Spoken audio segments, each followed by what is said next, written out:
At the time of me writing this review, I finished the game in the early hours of this morning, spent an hour or two processing and getting other people's thoughts on the way things wrapped up, and then hopped in bed to make sure I came at this review fresh. The original FF7 is one of my favourite games of all time.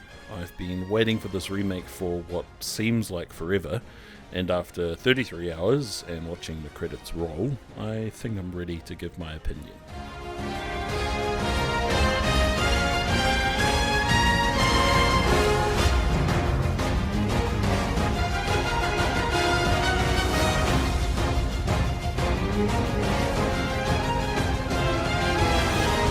Now comes the hard part.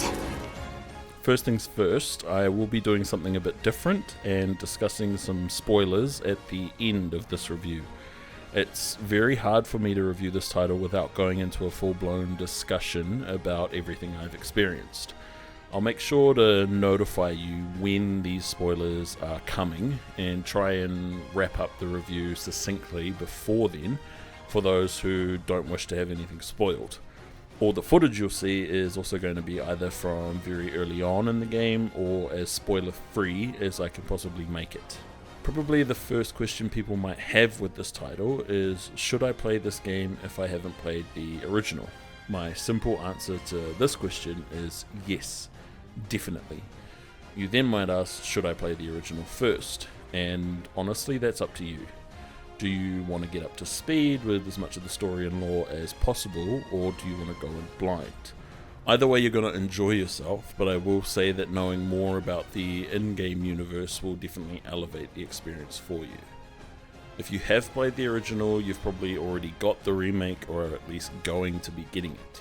If you're still on the fence, definitely watch any review, or at least the spoiler discussion I have at the end of this video, which I think will definitely solidify your decision. Final Fantasy VII is, at its core, a story about corporate greed. It's about scientific discoveries and eco-terrorists, societal privilege, and war. It's set in the industrial city of Midgar, which is basically being run by the Shinra Electric Power Company. To give a brief rundown of the story for those unaware, you're Cloud, a former soldier first class who are basically chemically enhanced god tier warriors of the Shinra Corporation. He's hired by Barrett and the lads as a mercenary to help blow up a Mako reactor because they're Avalanche, who are the pro-environment clique, wanting to stop the Shinra Corporation using Mako energy as it's hurting the planet. Gameplay is a mix between real-time and the active time battle system, meaning you dish out standard attacks by mashing square, and you've got a couple of bars which, when filled, allow you to use a special attack or spell. It's real easy to pick up and was fun as shit playing. As you progress, you'll also be given 2 other party members who rotate throughout the game, giving you access to their attacks and abilities as well. You can switch party members on the fly in combat or give them simple commands when their ATB gauges are full. Combat is simple at its core. Use your normal attacks to build up ATB charge, then use the charge to do more powerful and aesthetically pleasing stuff. Enemy variations and weakness types keep combat fresh and force you to use different tactics for different enemies and change up your equipment if things aren't working out for you. When fighting enemies, there's the standard health bar, and underneath that bar is a stagger bar. When this bar fills up, the enemy is obviously staggered, but also prone to critical damage. Focusing on the stagger bar is crucial. Finding the weaknesses and exploiting them if possible is essential to a quick victory. It's particularly important in boss fights where not taking advantage of staggering your enemy can cause the fight to take much longer. And if you do end up spending 40 minutes trying to kill one enemy, the last thing you're going to want to do is try again if you mess up a heal and your party dies. When you're not fighting, you're running along the predetermined path to the next objective. The game is very linear, with the exception being a few central hubs which offer a small amount of exploration, as well as the standard fetch or go here kill this side quest. I have no issue with how linear the experience is. It helps keep things moving and doesn't leave me with an overwhelming feeling of da fuck like FF15 did. The overall experience took me just over 33 hours to finish, and for those who have played the original, you will know the entirety of Midgar in that game only took around 6 hours to complete. But that's not to say they've just chucked in a bunch of filler or unnecessary padding. If anything, spending this much time in Midgar was exactly what I had always wanted. Whenever someone mentions Final Fantasy VII, you picture Midgar. You don't immediately think of Wutai, Fort Condor, or Junon. Well, you might think of Junon because of the big thing, but yeah, you know what I mean. Because you're spending this much time in Midgar, you're getting to know the characters more, and it helps set up just how devastating some of the later beats are for everyone. As a huge fan of the original game, I was definitely stoked with the length and how fleshed out they managed to make Midgar. And obviously if you're coming at this for the first time, you'll appreciate everything as it happens.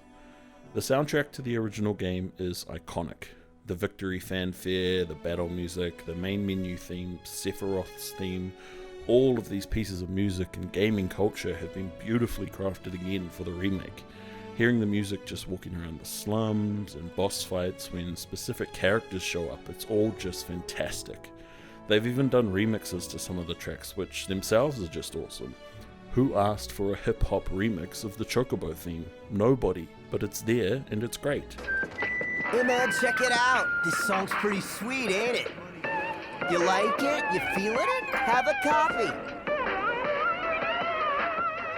The voice acting is good. No real issues there.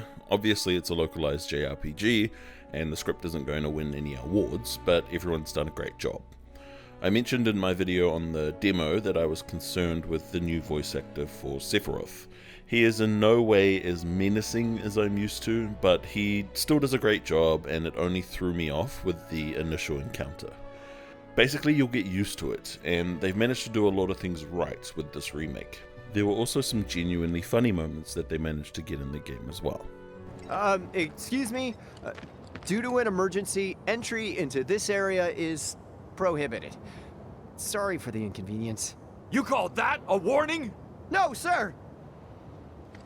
In accordance with emergency regulations, entry into this area is prohibited. Please, leave at once. Still too nice.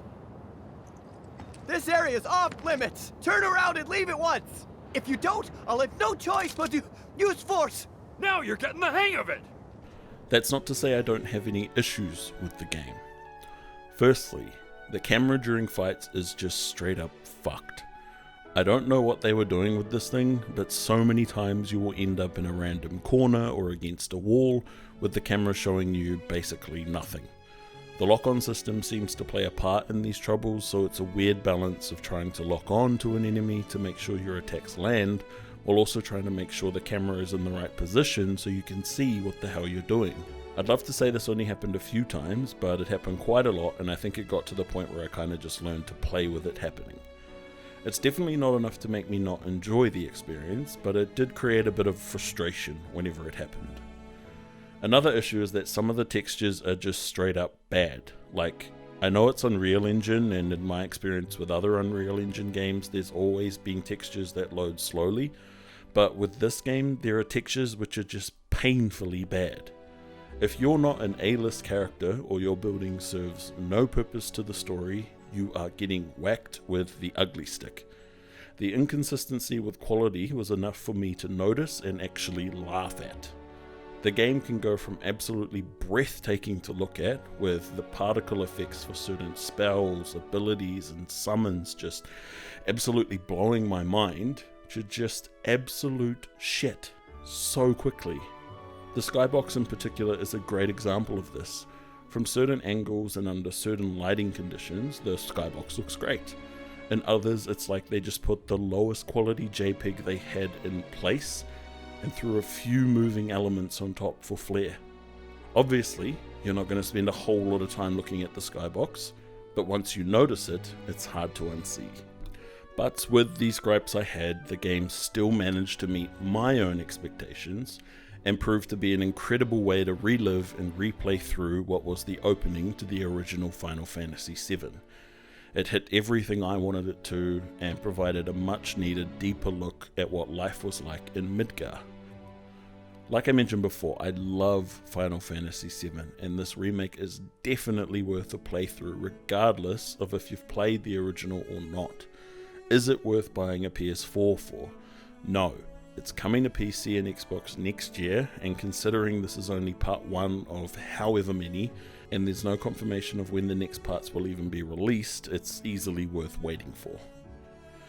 That wraps up pretty much everything I needed to say without discussing spoilers, so if you're happy with that, thank you for watching, leave a comment, like the video, and subscribe for more gaming reviews and discussions. If you're wanting to hear a few more spoilery things, stick around a bit longer.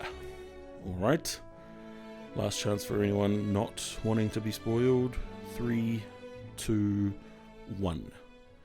The majority of this game either follows very closely to the original or adds on extra stuff which, in my opinion, helped improve the story, gameplay, and world building itself. This game is directed by Tetsuya Nomura.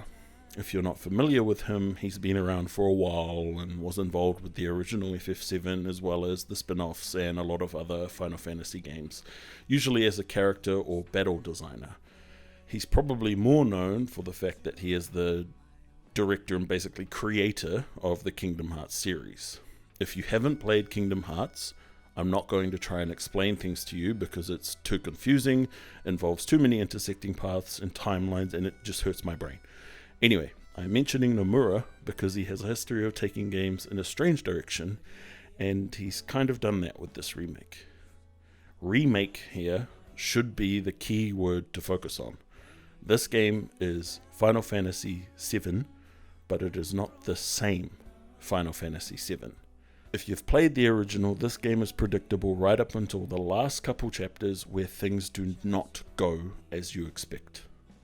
Providing a spoiler like this is about as vague as I would like to be while still wanting you all to play this game. If you want to know more, this is a final warning. I will give this last warning as I'm just about to talk about the ending of the game, which seems to have divided the fanbase. Alright. Sephiroth shows up very early in this game and plays a much bigger part in the journey, and in the end he uses you and your party to destroy the literal manifestation of fate. This leaves him free to create an entirely different timeline.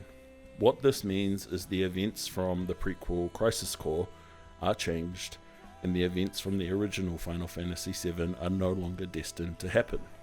The last words you see before it fades to black are "the unknown journey will continue." What this means is Nomura is effectively remaking Final Fantasy VII how he wants, and Square Enix are now able to theoretically do whatever they want with the rest of the story. If you've watched this far and haven't played the game, I really wish you did that first, because having all of this unravel in front of me had my jaw on the floor.